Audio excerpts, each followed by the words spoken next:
Welcome, and welcome to the people in the room, and welcome to the people online. We're excited to have a robust conversation about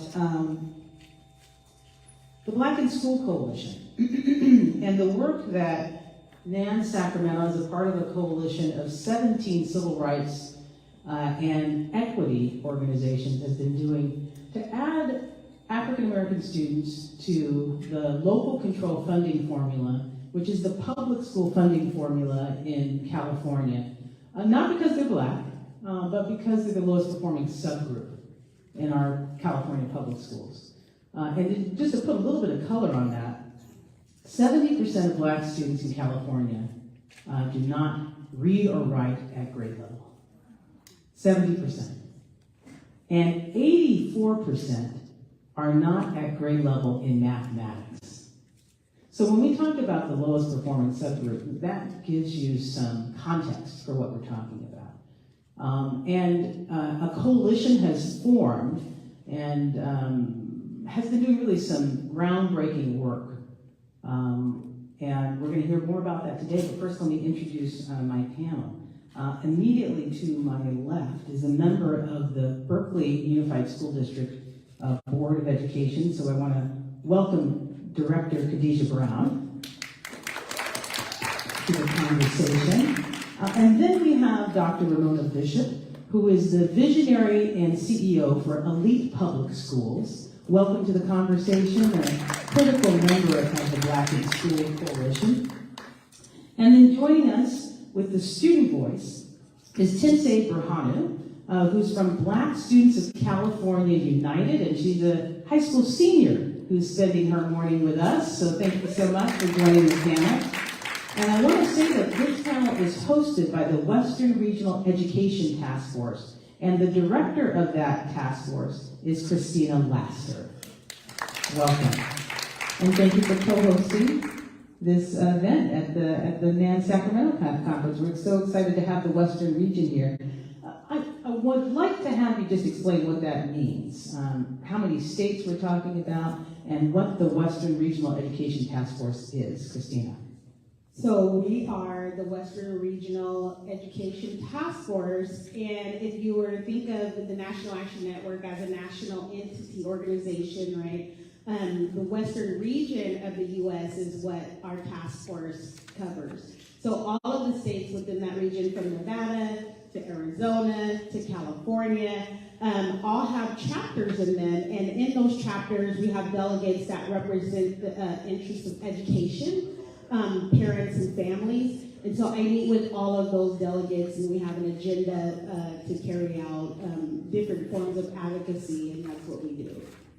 So Christina, you've been a part of the Black in School Coalition before we actually had a name for it. I wondered if you would tell us what the goals of the Black in School Coalition is or are.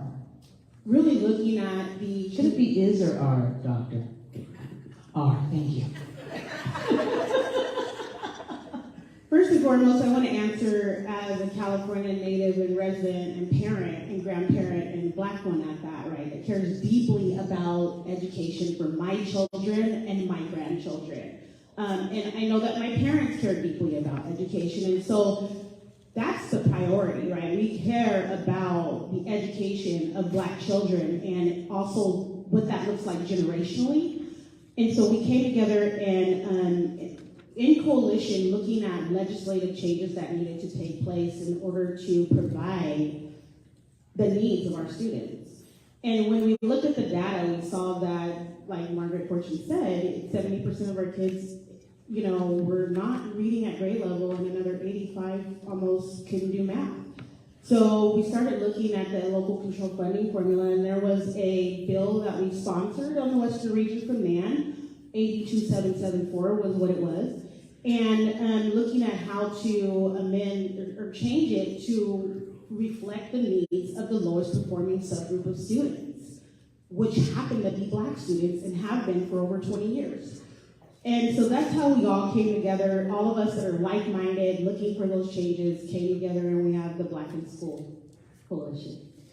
So I want to ask Dr. Ramona Bishop, who, in addition to being the visionary and CEO of Elite Public Schools, has a long background as a traditional public school superintendent. And I wonder if, from that vantage point of the leader of school systems, what is the significance of the local control funding formula? Wow, so excellent question. First of all, thank you, Dr. Fortune, for the work that you do. I think we all recognize and appreciate you for your leadership. Thank you. I believe that from the superintendent's perspective, when I think about the local control funding formula and even the local control accountability plans and their formation, I remember being a part of that advocacy for such. We were told that this was going to be an equity-driven funding formula, that finally our students were going to get their needs met.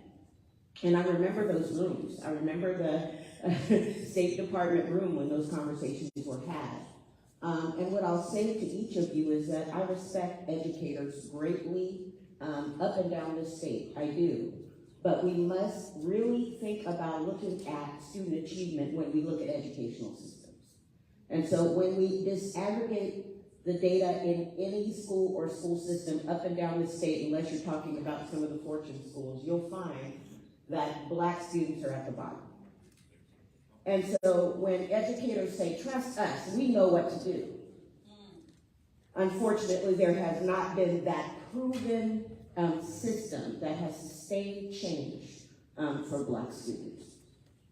And so as a superintendent, I would put those structures in place no matter where I went, and we would start that trajectory upward, but it requires a lot of grit, and you have to stand against forces that don't believe that all children actually deserve the best education possible.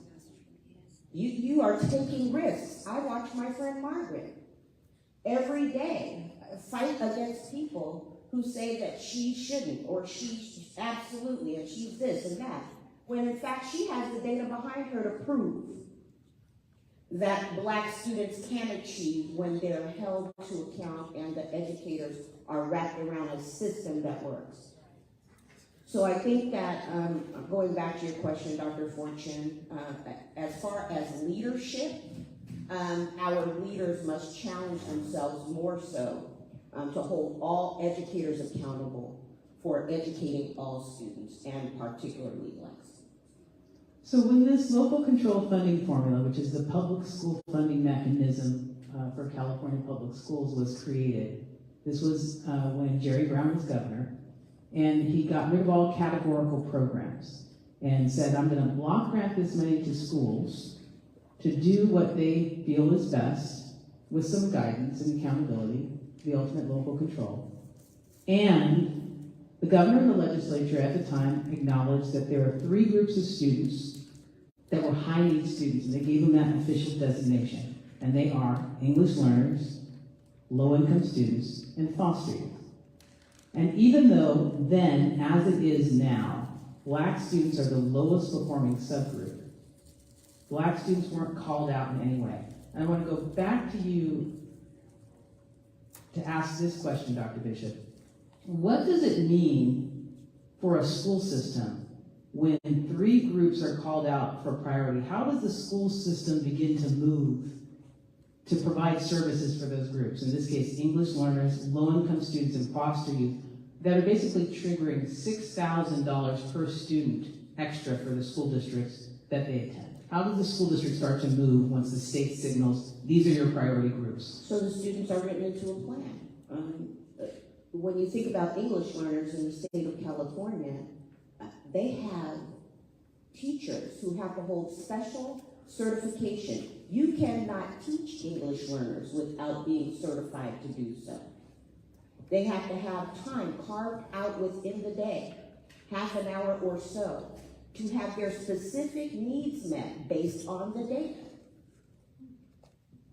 There are special institutes, there are tests you have to pass in order to even be in a room to teach English learners. And then there are goals that need to be met. The district says we want, 5% of our English learners over last year to be more proficient in English language arts. There are goals. And then if those goals are not met, those goals are challenged the next year and different strategies are in tow.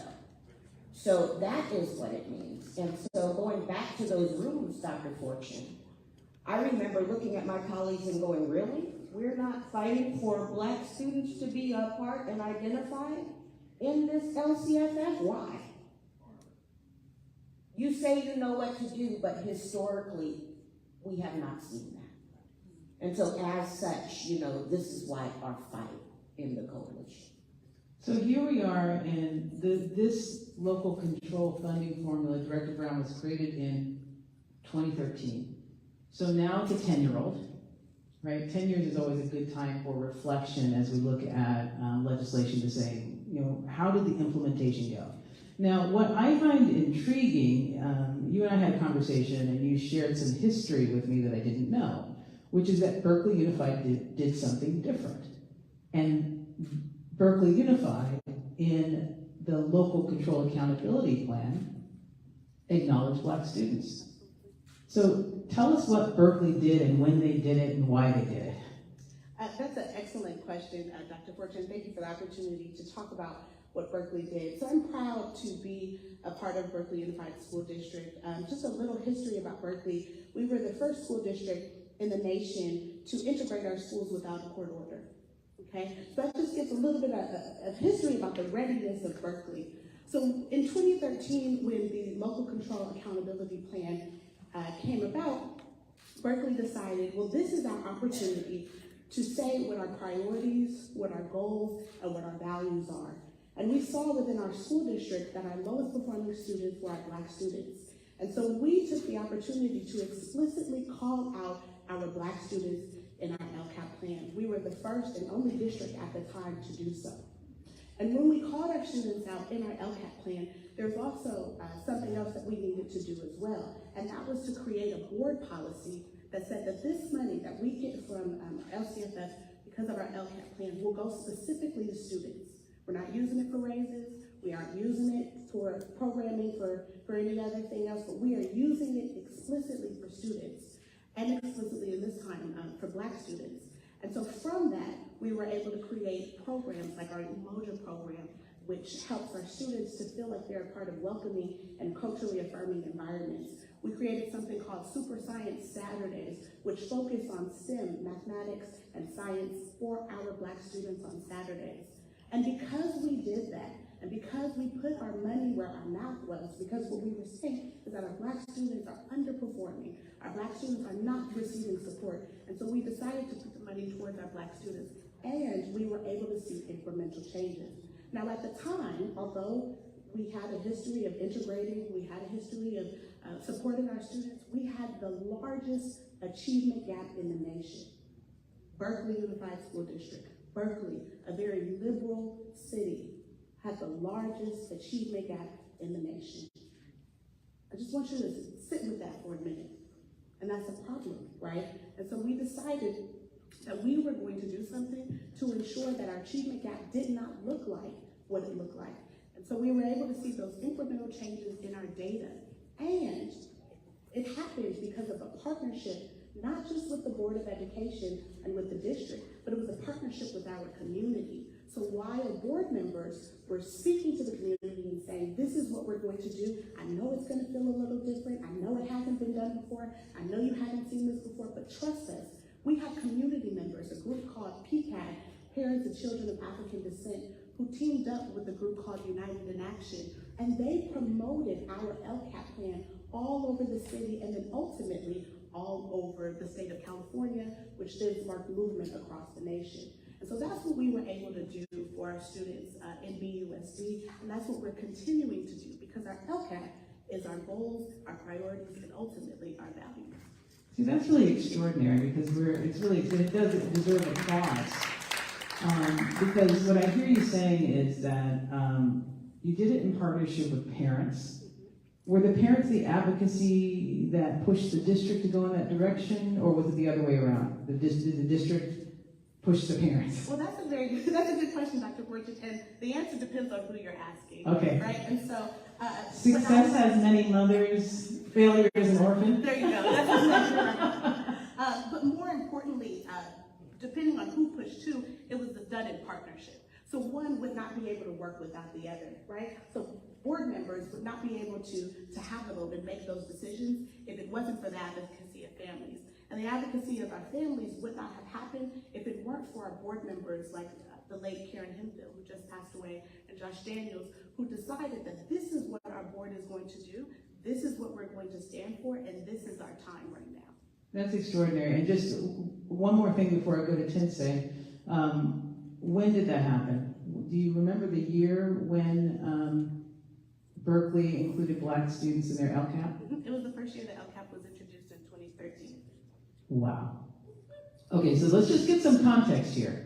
This is a time when California was saying, because of Proposition 209, which ended affirmative action in California, no public school system can do anything in particular for Black students.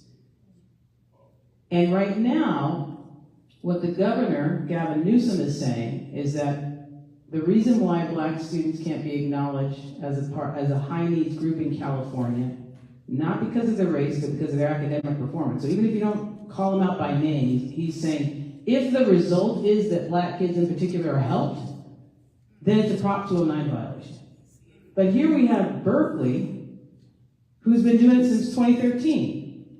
And all of this opposition from our Democratic governor is coming because he says that somebody is waiting out there in the wings to sue us. Somebody who hasn't sued in a decade. Because Berkeley's been doing this. So now I'm interested, Tinsae, who is a leader in Black Students of California United. One, can you just tell us what Black Students of California United is? Yeah, so Black Students of California is a statewide organization that's a nonprofit, and it basically serves to uplift Black students, whether that be in their own schools and communities, supporting Black student unions on campus so that they have more of a presence on their campus, that they're supported. We also run like our annual conference where we bring students all over from California, San Diego, from the South to Fresno, Sacramento, and we provide that kind of support and community where you have a sense of presence and you're able to advocate for your needs on your campus, and we support you in that endeavor and bringing that encouragement throughout that. So, I understand that Black Students of California United has taken up the fight to get Black students acknowledged in the local control funding formula as a fight of your own. Is that the case? Yeah, I think when it comes to just like supporting Black students, it's not always just about like affirmations and uplifting them. It's also reflecting that in our legislation and in our policies. And so whether that even be local or statewide, I think that's something that truly reflects the values of BSCU, and that's why we encourage students to advocate for it as well. So I saw on social media a room that looked like it had 400 Black students in it, and Angela Davis was there. So it appears that y'all don't play. Is that true? Did Angela Davis come speak to your group? Yes, it was actually like the best day ever. So what has been your involvement personally, Tinsae, in this push to have Black students acknowledged as a high needs group in the state of California? Yeah, so I did learn about it through BSCU, and that's why I think it plays such a big role in making students more aware of how they can get involved. Because a lot of times I think we kind of let the adults in our schools kind of just make the decisions for us, rather than understanding that we also have a say in the decisions that are made on behalf of us, and that it is our education, and we are the largest stakeholders, we are the people receiving it, so we should have a say in it. And I think in regards to, the funding and such, I think, going through the motions as a Black female student, you really see kind of where the playing field is not even and where resources are being allocated and where it's not. And although there's kind of some blindness to it among like our staff, Black students really see it, and I think we're kind of blind, like we kind of are brainwashed to believe like, oh, that's just the way it is. That's kind of how we have to accept it. That's been that way, so we just gotta keep going, push it through, go with the flow. And I think with AB 2774, it kind of like gave us a chance and opportunity to raise awareness on so much of the issues that we've seen and have been going on. And so I firmly believe that like Black students are able to create such a positive impact to our communities and our nation as a whole. And so if we actually are given the chance and we are actually supported in our endeavors rather than kind of continuing this systematic and historical kind of push against that, then we'd actually be able to succeed. And that's what AB 2774, the lobbying kind of brought to attention. So in terms of your personal experience in school, why is this issue important to you? Yeah, I think in regards to like my own education, I know for sure that like the staff on campus have the best of intentions and that they do want to see us academically succeed, but it's kind of hard to expect that when, you know, students aren't able to be doing their homework when they don't have the Chromebook that they need or the Wi-Fi access or the textbooks and stuff like that. And so I think a lot of times in initiatives where, you know, we want to bring equality, Black students are kind of left behind, and that really reflects in, like, for example, like honors courses and AP classes. I think we kind of just blindsided to the fact that there are so many bright Black students, so we kind of just don't provide them the encouragement or resources to actually be comfortable to be in those spaces because there's not a lot of diversity. The curriculum is not actually culturally responsive at all. And so I think that the fact that this has been the case for so long really encouraged me to advocate for it. And also, like, I have like 3 younger sisters who are in this public education. I want to leave it like at least even a tiny bit brighter than it was before. And so like this is a fight that is worth fighting. Thank you. So I want to talk a little bit about what would have been the impact if the governor had signed AB 2774, what that would have meant for schools. And I'm following this admonition to speak directly into the microphone, which I'll pass on to my fellow panelists. So first of all, you have to know that this bill got through the California legislature in the last session, so in 2022, with unanimous bipartisan support. It flew through the Assembly and through the Senate and was on its way to the governor's desk when the governor asked the author to pull the bill, saying, essentially, I'm not going to sign this bill because I think there are constitutional issues, which is code for, I think it's a Prop 209 violation. Now, this is interesting because Dan Walters just recently, a columnist, wrote a story about just how many laws the California legislature have passed that ended up being challenged in court because on grounds of their constitutionality. So, for example, the governor has taken on the Supreme Court as it relates to a woman's right to choose. In addition, the governor has taken on the Supreme Court on the issue of gun control. And when he was mayor of San Francisco, he took on the Supreme Court on the issue of marriage equality. So this is not a governor who has shied away from challenging laws that people have said, you can't do that. So our question becomes, well, why won't you do it for Black kids? Especially in an environment where the Black vote is often relied upon as the swing vote to win elections.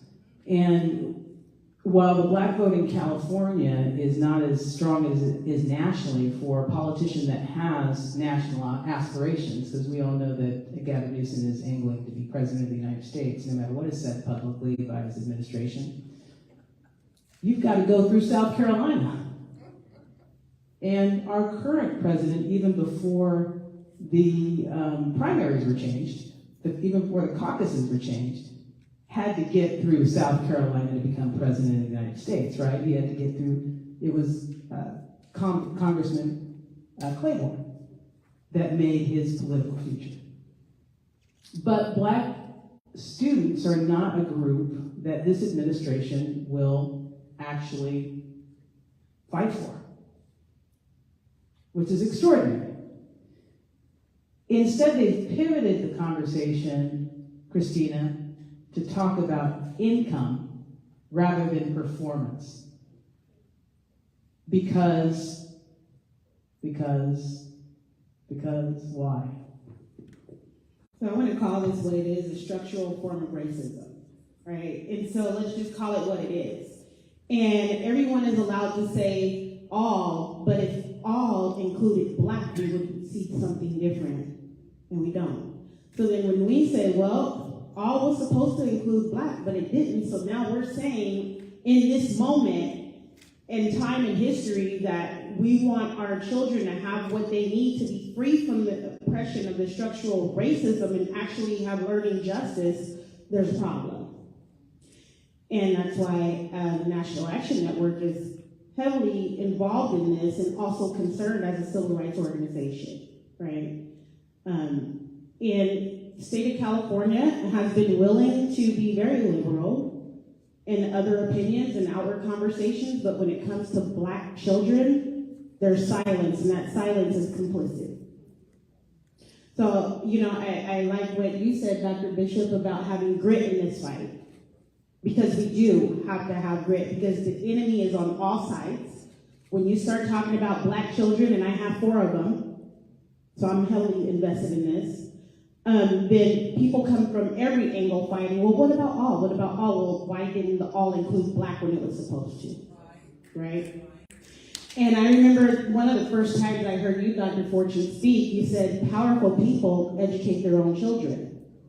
And that changed my mind in a robust way about the way that we view this thing. We see other people are able to educate their own children, but when we talk about educating Black children, suddenly it's criminal. And so are we under slave codes? You have to ask that, right? Why are we only able to advocate for Black children up until a point of someone else's comfort level? So I'm going to leave it there. So, Dr. Bishop, what is the practical implication of shifting the conversation from one that's about academic achievement, because Black students are the lowest performing subgroup, but instead shifting it to be about income? Because that's what the governor created a proposal called the equity multiplier. And instead of $533 million, which AB 2774 would have been worth specifically for Black students on an ongoing basis, $533 million. Instead, he said, okay, I'll give $300 million, but I'll allocate the money to the lowest income schools in California who have 85 to 90% free lunch, not even free and reduced, free lunch. So that's the poorest of the poor. So that's only 5% of the schools. And that's the basis on which I'm going to distribute this money. What is the impact of shifting that conversation away from academic performance to income for Black students? Well, you've done the math, Dr. Fortune, and I believe that there are hundreds of millions of dollars at stake, right, that are going away from the Black students that we were fighting for and toward students who live in poverty. And as such, that the majority of this money is going away from the very students that we were advocating for. I think the question in California right now is, how dare you say Black students deserve something different? How dare you? In Vallejo, I would suggest that perhaps we were side by side with Berkeley and saying, we're going to put Black students in the LCAP. We're going to fund them because only 1 out of 2 of our students are graduating from high school. We're going to say Black students because only 11% at the point where I went into Vallejo as a superintendent were graduating with A through G requirements then. We're going to put money into Black students because they are at the highest level of suspension. In fact, one of the 10 highest suspended districts. That's why. But it's so much easier, Dr. Fortune, to talk about poverty. It's so much easier to talk about learner status, English learners. Why can't we say Black students are not making it? Why? And so that's why I appreciated our action to say, here we are, we've got 2,000 students here, and you need to see who you're not willing to fund. You need to be able to look them in the eye. This young lady spoke eloquently. Look her in the eye and say, how dare we say Black? Well, we are saying Black.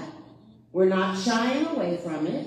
And we'll be back. Whoever is going to sponsor the legislation, they will. And then whoever picks it up, whether it's this governor or somebody else, will be the next president, because they'll say, actually, California, you are failing generations of students, and we want to do something about it. And we're going to support those individuals that believe in all children. And I would suggest one last thing, Dr. Fortune, because I want to honor your father. He wrote books where he talked about strategies that work. There's no confusion. Just go pick up one of those books and do what Dr. Fortune studied. There are people doing this work every day.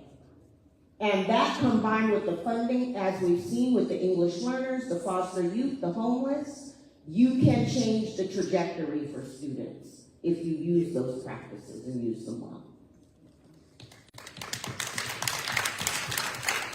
So those books are Leadership on Purpose and Closing the Gap, what African American parents and students do. And my father, Dr. Rex Fortune, who recently passed away at the end of January 2023, studied success. He made it his business to look at the data and see what schools were succeeding with African American students, and then he went and formed relationships with those leaders, and then he brought teams of researchers that he led and researched the practices. So, and we use those practices and make reference to them in the work that we do at Fortune School and the school system that we've created with 12 schools to close the Black achievement gap by preparing kids for college starting in preschool through 12th grade. So there's a theme developing. I think this is interesting because I think it's a direction where we can take the Black in School Coalition. And that is collecting all the school systems who did it anyway, who in spite of Proposition 209 and all of this pressure to not do anything, in particular for Black students, who quietly did it anyway, because I was quite taken in 2008 with the San Bernardino Unified School District that had developed this program, this policy that was for African American students. It was called TIP. I don't remember what it stood for, but it was for African American students. And I was thinking, because at the time I was working in not this governor's office, but another governor's office, because I've been an education advisor to 2 California governors. And I was thinking, how did they get away with this? Because the prevailing conversation is always, oh, you can't do that. And that is enough, even without analysis, to stop policymakers in their tracks many times. So here we have examples. These are the ones I can name of school districts, Director Brown, who have taken action anyway. You said Berkeley, Vallejo, Los Angeles Unified, San Bernardino, Fresno. That's enough for a hearing. And I wonder sometimes, Director Brown, the locals are ahead of the state in developing policy and it gets rolled up. Do you think that that could happen in this case? I certainly hope that it does, right? I mean, I wish that it wouldn't have to happen, right? I wish that we had a state that said, this is our priority. We're going to support Black students by any means necessary, because this is what we should be doing, not because they're Black, as we've mentioned time and time again on this panel, but because they are the lowest performing students in our school districts. But what is happening is that these local school districts are saying, I'm not going to wait for the state to do anything for our students. I'm not going to wait for the state to provide culturally relevant and culturally responsive teaching to our students. I'm not going to wait for the state to say that we are over-identifying Black students in special education. I'm not going to wait for the state to say that we are failing our students. We're going to do it, and we're going to do it right now. And so it is my hope that if the state can't do it, there are more local school districts who follow the Berkeleys, who follow the LA Unifieds, who follow the San Bernardinos, and do what they need to do, especially school board members who were elected and called to do this work and do it unapologetically. It is my hope that these school districts lead the way if our state cannot and refuse to.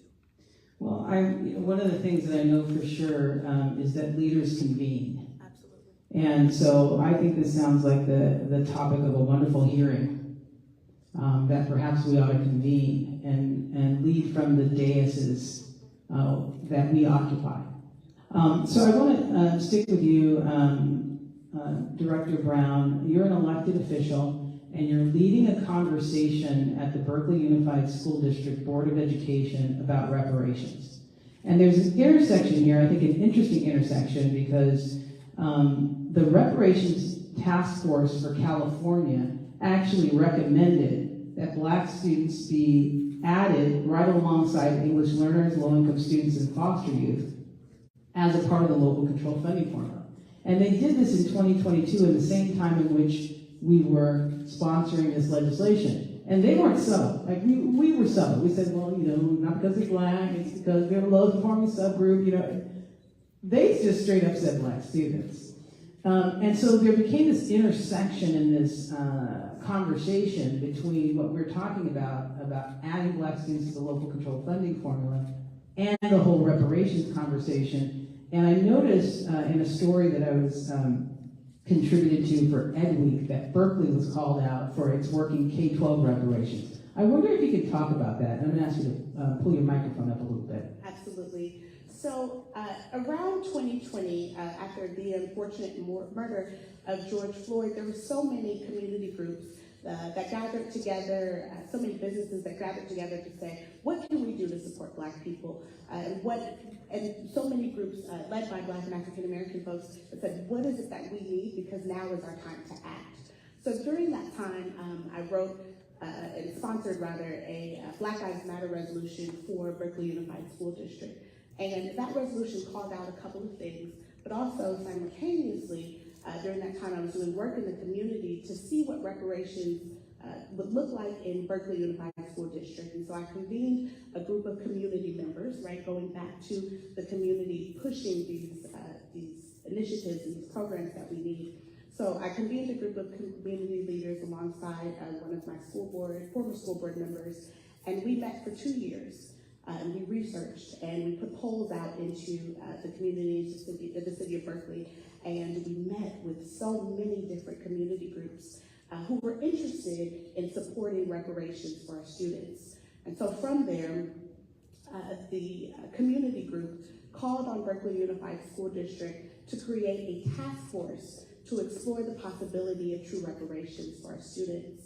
And just this year, the task force was designed and created. So we are now in the very early stages of exploring reparations, but our task force consists of 6 community members, 5 educators, a board liaison, as well as students who are deeply rooted in this work. This is our superintendent's committee. So our superintendent said that this is what she wanted to support, and this is how she wanted to move forward. And so now we're looking at the possibility of reparations. So the task force is charged with 3 things. The first is the funding source, where the money will come from and how we will be able to provide reparations to our students. Secondly, it's going to look at the scope and sequence, so how often, which students would be eligible, and some of the similar things that the California Reparations Task Force is looking at. And then finally, they're going to look at timing, when this will happen for our students. And so I am very excited. Berkeley does a lot of firsts, right? So we are the first school district in the nation to look at true reparations, not just for members of our community, but explicitly for our students. Now, there are some other school districts who have looked at reparations, but specifically for programming and allowing more programs and more initiatives to happen in their school district, but that's work that we should already be doing. That is not true reparations work.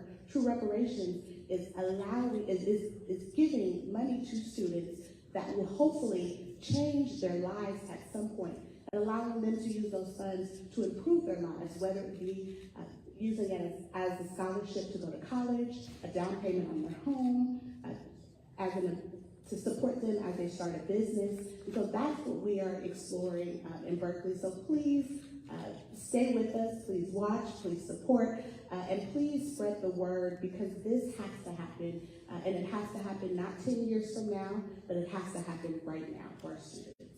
Well, I find this to be absolutely fascinating. And I want to evoke the youth voice here on panel Tinsae to ask you for your opinion, because what Director Brown has talked about has been very student-focused in terms of the focus of where reparations should go. But what is your opinion about reparations? Yeah, I think especially for Berkeley to kind of be leading that force and like that call to action is quite amazing, because as I was saying earlier, like I think a lot of staff and faculty have like that intention of doing good, but that's not really reflected in their actions or whenever decisions are being made. So to like genuinely start that conversation, the task force to actually put in the work and the results into that is quite amazing. And I think, at least in my experience, my school and district as a whole kind of takes student input as in like a survey that they send annually, and it's kind of like, oh, where do you think the funding should go? And then they kind of just use that as like a performative way to say like, oh, we care about your voice, rather than directly engaging with students in those conversations and working with them and alongside them to hear what their needs are. Because I think teachers might have the perspective of like what's going on, but like unless you actually talk with the students, there might be a lot going on behind the scenes that you never knew was an issue, or think it's something that needs to be addressed. So I think that's really quite amazing. I'm interested in getting everybody's opinion on this reparations issue, because we all, Black people, stand to gain in some way. I personally take the James Brown approach, which is pay me my money in cash. I actually do feel that way. Christina, you feel that way? Christina, how do you feel about reparations and where the funding should go and how it should manifest itself? Yeah, I want my money in cash if the dollar's still the same when we get it. So anyway, that's a whole other conversation. Anyway, I do believe that it has to be codified, right? And we're not talking about programs and initiatives that should already exist, because this is not going to come from the goodwill and desire of the system, right? We have to make a legal demand, and that has to be codified. So I do believe that this is a good step in the right direction of codifying that demand, and having it there for the students upcoming in the next generation. I don't know how long it's going to take. I'm one that I don't like to wait past 60 minutes. So, this is hard for me looking at all of these things unfold, and it's like, is this going to be 3 to 5 years? I hope that it is not. But we will continue to pursue and support that pursuit. I agree and support. I think a lot of conversations are going back to, poverty, right? But I think that those of us who have achieved in spite of also deserve some stake in this as well. It's a fascinating conversation that you're leading at the Berkeley Unified School District, and I'm curious, who's paying attention to the conversation? Right now, everyone. Everyone is paying attention to the conversation. Both supporters and naysayers are paying attention to the conversation, and they are voicing their opinions about the conversation. I'm talking about people in Berkeley and some people outside of Berkeley. But I think the question, Dr. Fortune, is who should be paying attention? Oh, that's good. And I think who should be paying attention is definitely here, everyone in the state of California and everyone nationwide should be paying attention. In terms of some of the naysayers, folks are saying, well, that's out of the school district's jurisdiction. The school district shouldn't be focused on that. However, when we continue to see our students at the bottom and at the top of every single thing, the school district should be paying attention. We have naysayers who say, well, if you do this, then you're not supporting GATE programs, or you're not supporting the academically gifted, and we're taking away from those resources. But here's the thing that I love about equity work. It is not a zero-sum game. So what we do for our Black and African American students does not mean that we stop doing our STEM programming. It does not mean that we stop doing our additional equity work. What we will do, because Berkeley will do this, but what we will do for Black and African American students will not just support our Black students, but it will support everyone. There's no saying that says that what is good for Black children is good for everybody. And I wholeheartedly believe that. So to answer the question, Dr. Fortune, everyone should be paying attention. I love that. So as we come to a close with our panel, I want to give each panelist an opportunity to respond to this question, and that is, what should we do next? And let me give you the context for the question. We are sitting here on May 5th, and in about 10 days, the governor will release his May revision, and we will find out what he does with his equity multiplier. The Black in School Coalition, which inspired the name of this panel, has put in a proposal for an alternative equity multiplier, and it is being paid attention to. It actually was named by Education Trust West as one of the top 8 equity proposals in the legislature this year. And what it says is that rather than distribute this $300 million on the basis of income, because what happens is that only 5% of the money goes to Black kids. So instead of $533 million, which would have been the result in ongoing funding if he had signed AB 2774, which was the inspiration for the governor's equity multiplier, Black students would only get $16 million. So from $533 million to just $16 million. So what we are saying is that instead of basing it on income, because actually Black students, although some of our lawmakers believe all Black people are poor, actually Black students are not in the majority in the highest poverty in schools in California. Latino students are. And then it's followed by white students. And then it's because Black students are such a small proportion of the population in California, only about 6%, only about 5% show up in these low-income schools. So we're saying instead, look at the California State Dashboard, which is the way in which California measures public school performance, and any group that is not already funded, that is below the state average on 2 indicators on that dashboard, ought to be included in this equity multiplier. They ought to be the subject of it. So we'll find out in 10 days if the governor adopts that approach, or if he continues on the path where he's on, or if he withdraws the money altogether, citing California's budget deficit. So, the clock is ticking. Christina Laster, what do we do next? So everybody that is listening to this who knows a Black child, has a Black child, lives near a Black child, or has grandchildren even, this is not a far removed issue. If your children are out of the house and you have grandchildren and you have a Black child neighbor, so that means all of you need to be reaching out to make a demand, right? It's a fiduciary responsibility that the governor equally protect Black children, and we see for the past 20 years that hasn't happened. Other children have progressed, and Black children are still at the bottom, and so we need to make a demand, okay? And then the other thing that I would like to say, that the deficit is not in our children, and so parents that are having challenges and don't understand how to navigate these government structures and the system can reach out to the National Action Network. This is part of what the Education Taskforce does, is train around know your rights. And so reach out to us, and we're more than glad to help you out. Thank you so much. Tinsae, what should we do next? I think we need to keep showing that this is not something that is lighthearted or something that we're suggesting, but continue to apply pressure, continue to demand that this is something that is actually a need and not just a want or a desire. And also, this is not something that's just going to be written on paper. This is for students like me, students like her children or your sons and daughters, and that this is something that surely will have an impact in a positive way. Dr. Bishop?